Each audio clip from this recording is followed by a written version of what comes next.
আসসালামু আলাইকুম প্রাণ ভিউয়ার্স, আশা করি আপনারা সবাই ভালো আছেন।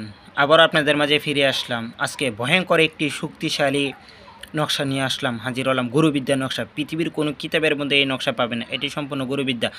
আসাম রাজবাড়ি শাহ সুফি সাধক রহিম শাহ চিস্তি ওরফে জঙ্গি মাস্তানের বিদ্যা, সিনাই বিদ্যা।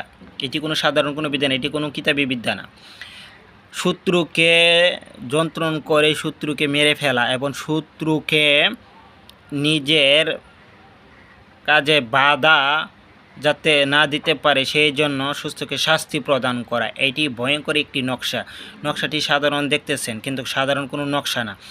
এই নকশা গুরুবিদ্যার নকশা। এটা কিভাবে কাজ করতে হবে? কাজ করতে গেলে সর্বপ্রথমে আমার কাছ থেকে এজাজত অনুমতি প্রাপ্ত হয়ে কাজ করবেন। এখন প্রথমে কাজ করতে গেলে আপনাকে কাফনের কাপড় সংগ্রহ করতে হবে এবং পেঁচা, চিলের রক্ত, পেঁচার রক্ত, শুয়োরের রক্ত, পেঁচার রক্ত, চিলের রক্ত, শুয়োরের রক্ত সংগ্রহ করবেন। ঠিক আছে?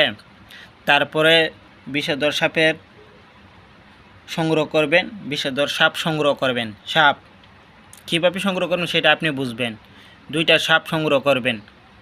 একটা সাপ আপনি মেরে ফেলবেন, মেরে ফেলে এটা থেকে রক্ত সংগ্রহ করবেন। পেঁচার রক্ত, সিলের রক্ত, সাপের রক্ত, শুয়োরের রক্ত। পেঁচার রক্ত, সিলের রক্ত, শুয়োরের রক্ত, সাপের রক্ত সংগ্রহ করবেন। তারপরে কাম সিঁদুর সংগ্রহ করবেন। কাম সিঁদুর যদি অরিজিনাল কাম সিঁদুর না পান তাহলে শ্মশানের সিঁদুর সংগ্রহ করবেন। করে আপনি সিঁদুর দিয়ে আপনি কালি তৈরি করবেন। কালি তৈরি করার পরে আপনার শ্মশানের বাঁশ আছে না, লাশ পোড়ানো হয়, এই শ্মশানের বাঁশ আপনি সংগ্রহ করবেন। করে আপনি কলম তৈরি করবেন।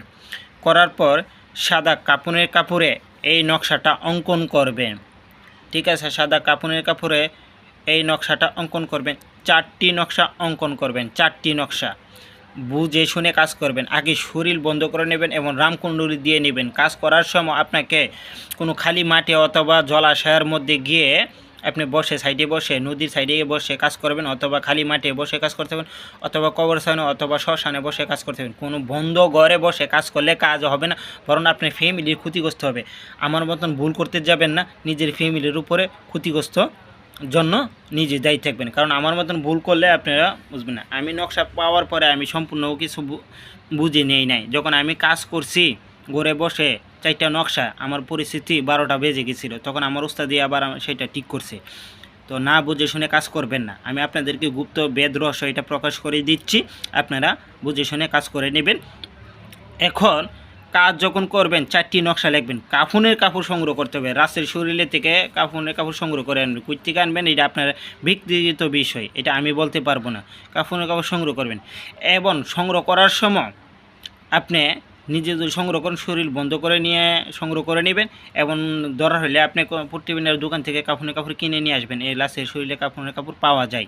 ঠিক আছে? কিনে নিয়ে আসবেন। এখন আপনি যখন কাজ করবেন কালো কাপড় অথবা লাল কাপড়, সিলিসারা কাপড় পরিধান করবেন। নিরামিষ খেয়ে নেবেন। আপনাকে এর আগের দিন থেকে নিরামিষ খাবেন।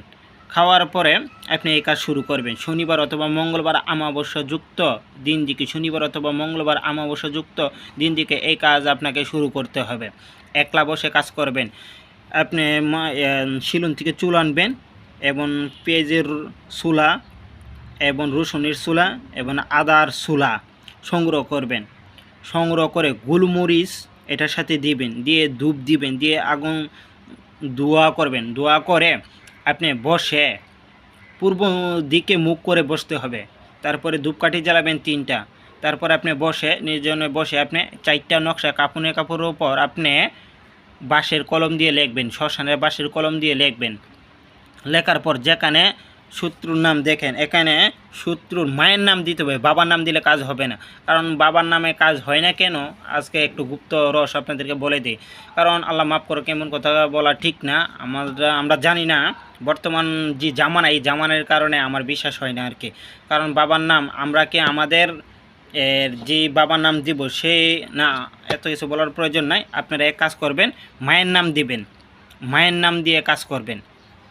মায়ের নাম দিয়ে কাজ করবেন, তাহলে কাজ 100% রেজাল্ট হবে। আপনার মায়ের সন্তান জন্য এটা নিশ্চিত, কিন্তু বাবার সন্তান কিনা এটা নিশ্চিত না আপনি। ঠিক আছে? আপনি এই বাবার বীর্যের সন্তান কিনা সেটা নিশ্চিত না। বর্তমান সমাজে এটা বিশ্বাস করা যায় না আর কি। এই জন্য আমি কথাটা বললাম, আপনারা আমার খারাপ মাইন্ডে নেবেন না। এই জন্য আমার উস্তাদে বলছে মায়ের নাম দেওয়ার জন্য, মায়ের নামে আপনারা কাজ করবেন, এবং আমারও যুক্তিতে বলছে মায়ের নামে কাজ করবেন। দিবেন অমুকের পুত্র অমুক বা অমুকের কন্যা অমুকের অমুক শাস্তি হক, অমুক বিষয় হক আপনি উল্লেখ করে দিবেন, ঠিক আছে। তারপর আপনি যখন 4টি নকশা লিখবেন, লেখার পরে আপনি শত্রুপরণের কোনো বস্তু যদি থাকে বা গায়ের কোনো বস্তু থাকে এটার মধ্যে দিয়ে দিবেন। দেওয়ার পরে আপনি এটাকে আবার কালা কাপড় দিয়ে পেঁচাবেন, কালা কাপড় দিয়ে পেঁচাবেন। পেঁচানোর পরে একটা মন্ত্র আছে, মন্ত্রটা এখানে দিব না, মন্ত্রটা আপনাকে এটার মধ্যে পাঠ করতে হবে, নকশাটার মধ্যে পাঠ করে তারপরে আপনি তাবিজ আকারে তৈরি করবেন। এই নকশার যে হাদিয়া জাকাত আছে, এই জাকাতটা দিয়ে নিতে হবে 1175 টাকা। 1175 টাকা হিসেবে জাকাত দেওয়ার পরে আমি মন্ত্র দিব, যে মন্ত্রটা রেখে দিলাম, কারণ আপনাদেরকে জিনিস দেবো, আপনারা কারোর উপর না কারোর উপর কাজ করে ফেলবেন, আমি এটা বলতে পারি না। তো কাজ করার আগে কাজ করবেন, সমস্যা নাই, কাজ করবেন, সমস্যা নাই, আমি দিব। তবে এটার যে হাদিয়া জাকাতটা, এটা 1175 টাকা আমাকে দিবেন। দেওয়ার পরবর্তীতে আমি আপনাদেরকে এই নকশার যে মন্ত্রটা আছে, মানে যে মন্ত্রটা, এই মন্ত্রটা আপনাদেরকে দিয়ে দিব। নকশা 4টি লিখলেন, লেখার পরবর্তীতে আপনি মন্ত্রটি আপনি পাঠ করলেন, পাঠ করে দমন করলেন। এখন নকশার ভিতরে আপনি কি করবেন, কালো গোলমরিচ দিবেন, কালো গোলমরিচ দিবেন আপনি ফাঁকি একটা শেষা দিয়ে সেরা কালো গোলমরিচ দিবেন 21টা, একটা শেষা দিবেন, দিয়ে সেরা নকশার মধ্যে রেখে দিবেন, নকশার এখানে রেখে দিবেন।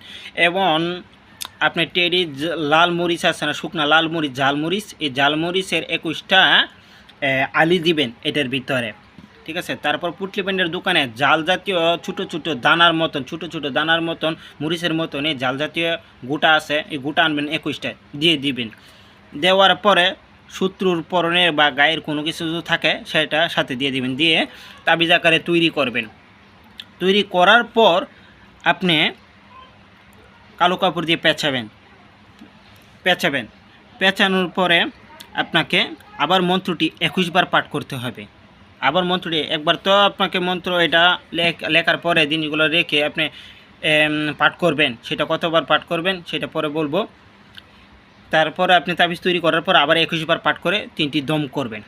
করার পর আপনি পেঁচায়া একটা তাবিজ পেঁচায়া সাইরা আপনি যে সাপ বলছি না সংগ্রহ করার জন্য 2টা সাপ, এর মধ্যে একটা সাপের গলার মধ্যে আপনি বেঁধে দিবেন, একটা সাপের গলার মধ্যে, জেতা সাপের গলার মধ্যে বেঁধে দিয়ে আপনি চলন্ত পানির মধ্যে আপনি ছেড়ে দিবেন। আগে সাপের নকশাটা আপনাকে ছাড়তে হবে, ঠিক আছে। আপনি বেঁধে দিয়ে ছেড়ে দিবেন নদীতে, সেটা যা হোক সেটা হোক। আরেকটি নকশা আপনাকে কবরে পুঁতে দিতে হবে, ঠিক আছে।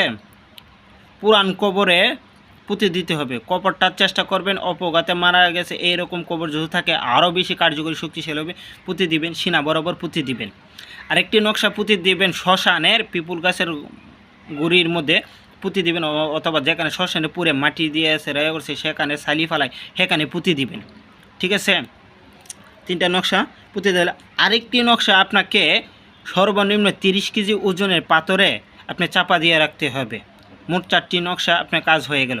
তারপর আপনি বাড়ি চলে আসবেন। তারপর যে মন্ত্রটা দিব সেই মন্ত্রটি আপনাকে 7 দিন আপনাকে একই সময় পাঠ করতে হবে।